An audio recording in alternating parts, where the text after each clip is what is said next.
How's everyone doing today? I wanted to talk to you about porta walls and why they may not be such a bad idea to get on your old classic car.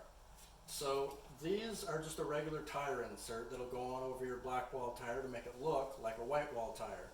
Now I'm going to show you an example of it. I've done two on my Corvair. They're not going on this, thank God. I don't know what you'd be thinking. But they are going on my Corvair.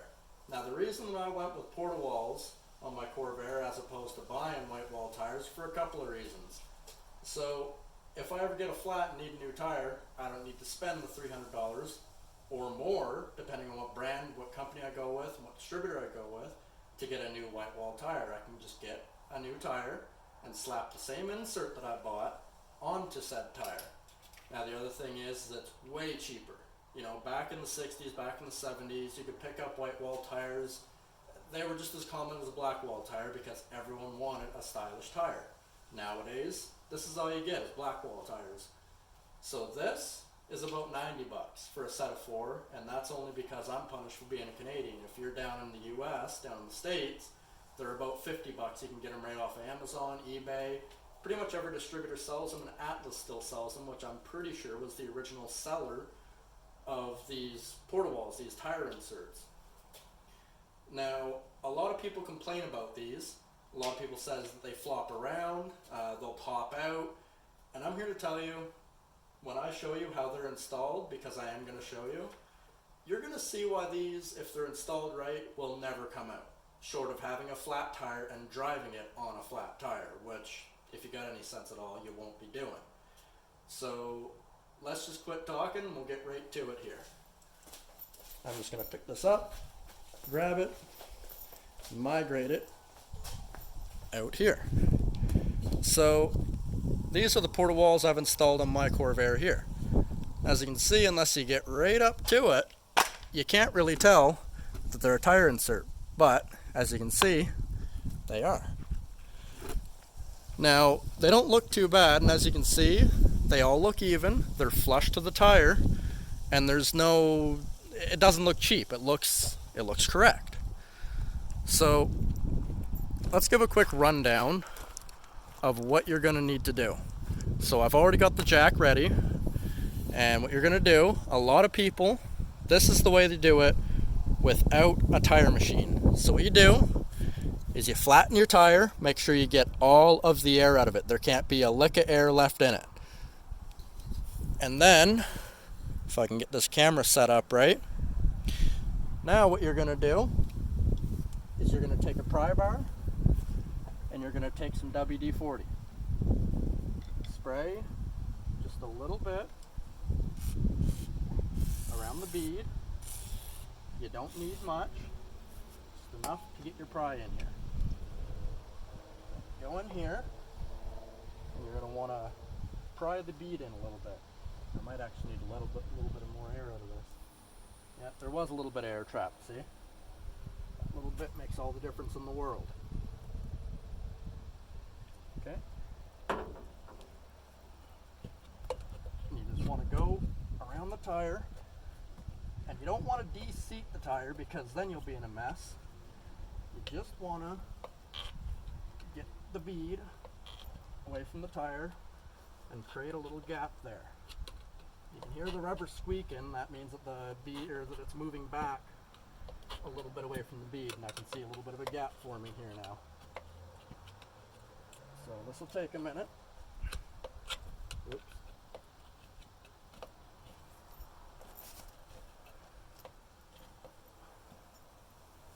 Hard to do this without getting in the way of the camera, because usually you got to stand right front onto it, right? If I want to try and, yeah, see, you hear that squeaking? Tire sliding away from the bead. Now I'm doing it this way because I, like a lot of the people that are probably going to be viewing this, don't have a tire machine.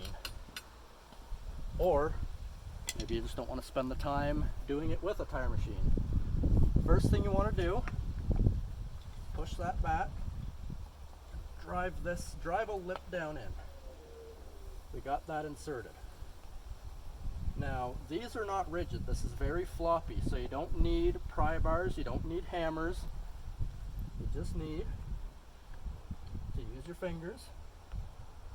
You push the edge in, and I don't know if I can show you, this may or may not show up on camera. There's a little ridge here.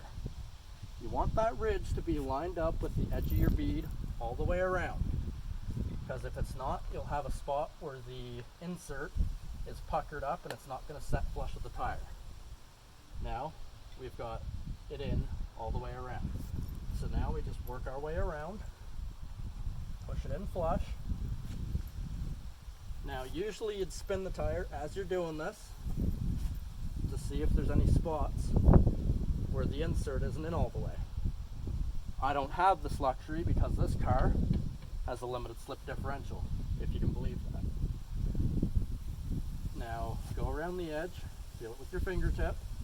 Your fingers will tell you where it's not even because it'll pucker a little bit. Use your fingernail, go right here, see right there, it's not perfectly in. There, it's not in all the way.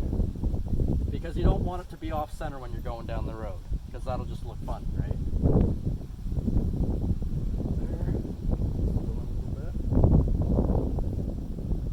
There, it's out quite a lot.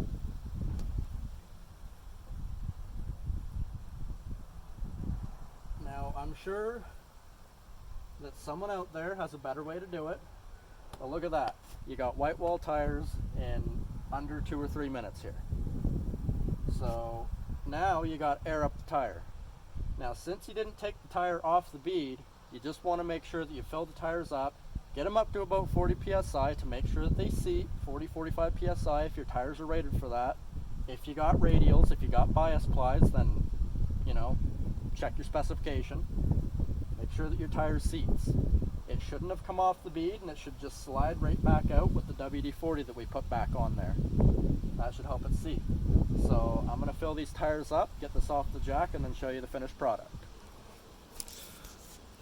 Alright, here's the result of our work here. The tires are all on the ground now, all aired up.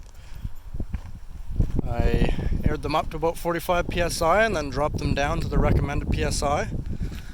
As you can see, now that there's weight on them, there's no puckering, no problems. There is a little bit of puckering on this one, so I might have to readjust that one. I'm not sure yet, but overall, doesn't look too bad. So like I say, these are perfect for when you don't want to spend a whole lot of money, or when you're doing a low budget build. You don't want to break the bank with tires. So that was perfect for this one, because that's exactly what I strive to do, is just save some money. Build it cheaply and make it look nice. So thank you for watching.